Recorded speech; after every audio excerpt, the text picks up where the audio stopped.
was her uncle. Agrippina's incestuous marriage with Claudius reviles the people of Rome, as it reviles us today. But she was a person who was willing to cross any line to obtain ultimate power. Agrippina pressures Claudius into adopting Nero and making him heir to the throne ahead of his own son, Britannicus. Nero is now emperor in waiting. Nero is suddenly faced with a tremendous change in his life. He's now in line to become emperor of Rome, something he's never been trained for, something he's not prepared for, and psychologically, it's not at all clear that he wants it. He's thrust into this role as a puppet of Agrippina, his mother. According to the sources, Agrippina is impatient for power. Tacitus and Suetonius say Agrippina wants her husband dead. She is very powerful, and she knows just who to use, a convicted poisoner, Locusta. It is virtually impossible to slip poison into the food of the emperor. But Agrippina finds a way. According to the sources, Claudius meets his end at a drunken banquet when he eats a dish of poisoned mushrooms.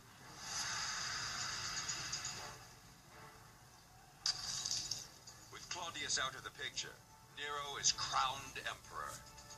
That should make him the most powerful man in the world. But according to the sources, the real power lies in the manipulative hands of Agrippina. Is this just an attack on Caligula's sister, or is there some truth to it? Coins dating from early in Nero's reign hold crucial clues. The coin's unusual because it shows thus both Nero and his mother Agrippina on the same side. It is very unusual to see both mother and son together, and is indicative of the power of Agrippina, and clearly says that there was something very special about the relationship between mother and son. How special? They are, in effect, joint rulers. But soon there's a falling out between mother and son. And it's over, what else? A woman. 55 AD. Nero, now 18, falls head over heels for an ex-slave girl. And Agrippina is just sick about it. This could jeopardize her hold on power, her place on the coin. She tries to break it up, but Nero digs in. And so Agrippina now demonstrates her power. Nero's control over Rome is not yet absolutely secure. That's because Claudius had a natural son, and that is Nero's stepbrother, Britannicus. Pushed away by Nero, Agrippina now threatens to replace him on the throne with Britannicus. Britannicus is just 13. Maybe she can keep him in line.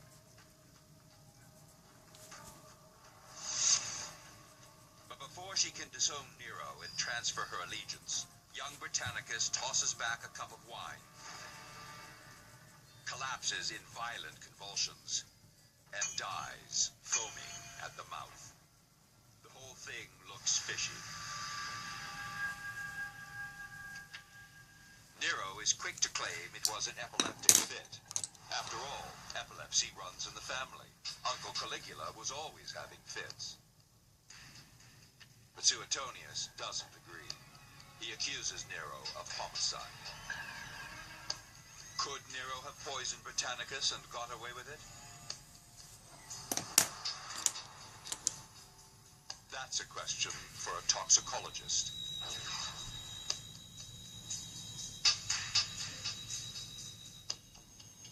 Certainly there were several poisons, many poisons available to poisoners and Nero at that time.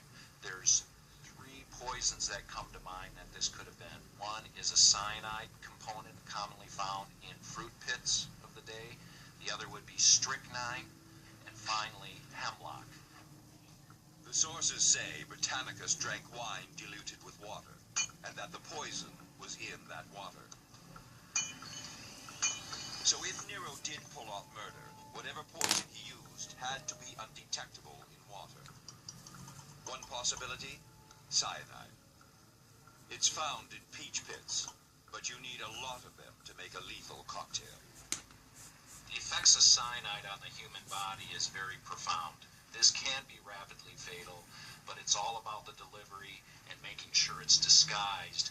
And as you can see, even with stirring, it doesn't quite dissolve. So it would have been quite noticeable that something was slipped into the drink. That rules out cyanide. Next, strychnine.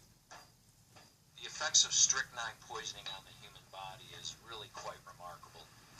Once it hits the system, the patient starts to have something very dramatic. They're actually having muscle spasms, almost like someone with rabies. The symptoms match, but strychnine is extremely bitter. Britannicus would have tasted it with the first sip. That leaves hemlock. Water hemlock is one of the most, if not the most toxic plants on the planet. As you can see, it's clear, it's difficult to detect, and water hemlock hits quickly. For Nero's setting and his poisoners, this was the perfect poison to give Britannicus.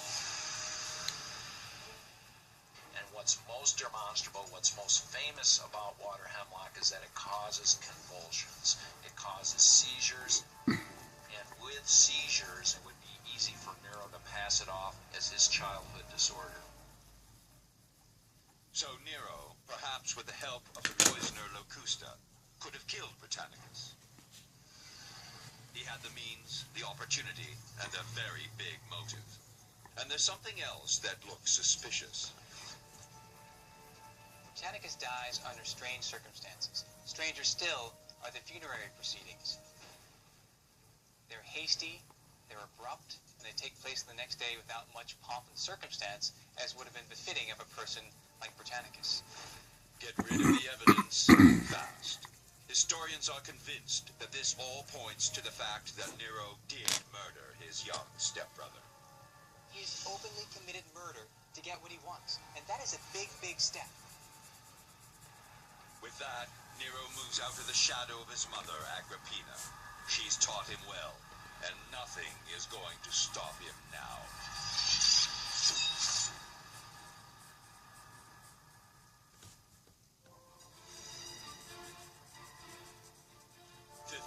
AD, 5 years into his reign. The Emperor Nero, 25 years old, makes a momentous decision, even for him. He's going to kill his mother.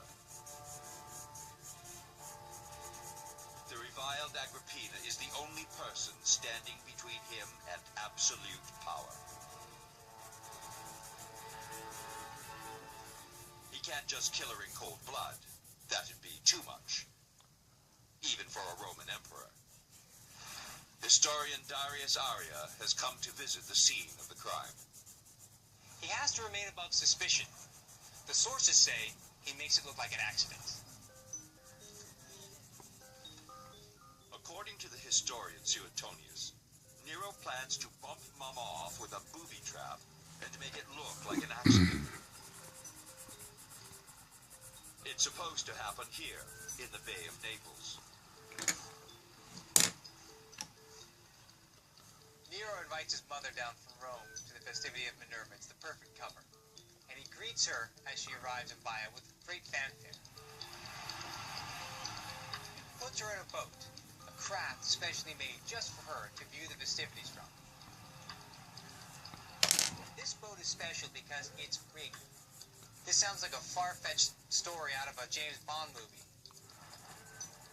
The story goes that the boat is rigged with a lead-weighted canopy to fall on Agrippina, crushing her to death. But dropping the canopy at the right time will require a release mechanism. And a team of Confederates frightened by Nero into keeping their mouths shut. Could Nero, even with expert help, have pulled it off? Engineer Paul Swayze and historian Robert Mason are planning to find out whether contemporary Roman technology could actually have produced a contraption like this.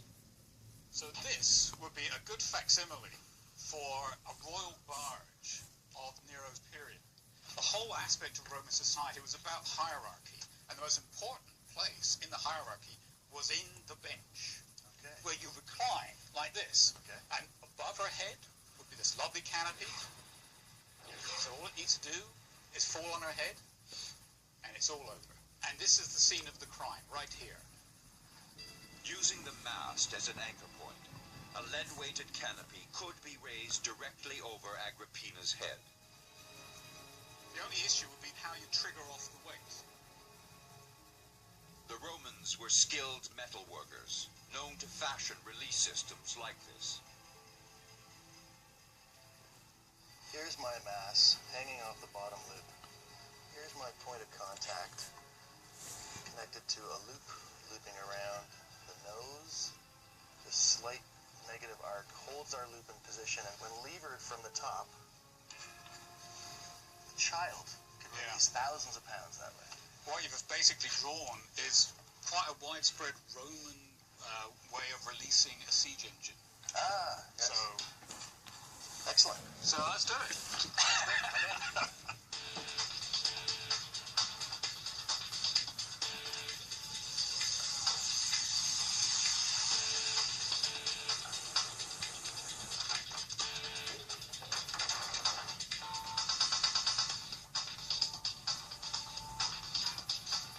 That's the release system.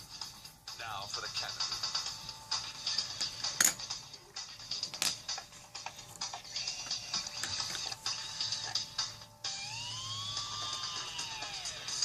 Okay, well, here's our pulley. And the next thing we have to do is connect our trigger here. That just barely fits through there, doesn't it? A little bit of weight. Set it. That should hold it in place nicely. I think it'll work. Historians say Agrippina lies under the booby-trapped canopy on a Roman couch. So here we have an imperial couch for an imperial lady to recline upon. Let's see what we can do to poor Agrippina. Sandbags simulate the lead weights used by Nero's accomplices. The Romans used elaborate pulley systems, enabling one man to raise heavy loads.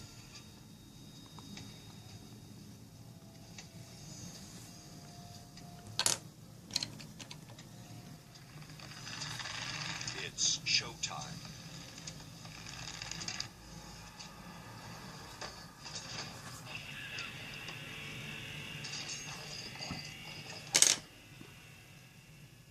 The historians say Agrippina survives with only a shoulder injury, confirmed by this demonstration.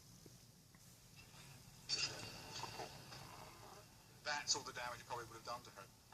The ends of the bench would have stopped her from being more injured than she was.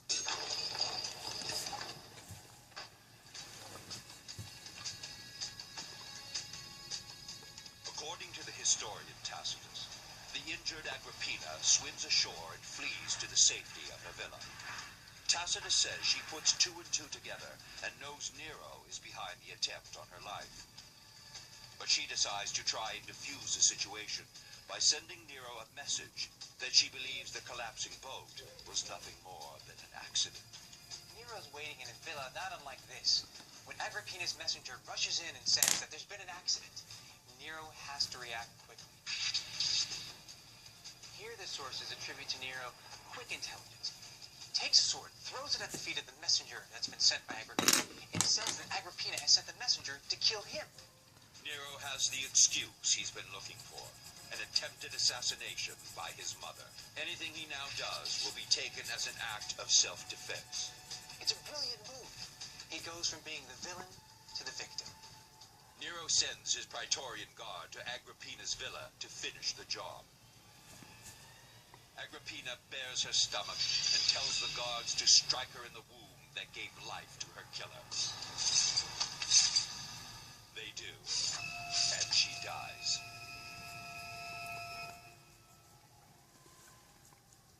That night, he is plagued with nightmares. And when he wakes up, Nero announces, "Today is the first day of my rule." He He's finally got the power. He learned from the best, his mother. Romans start looking nervously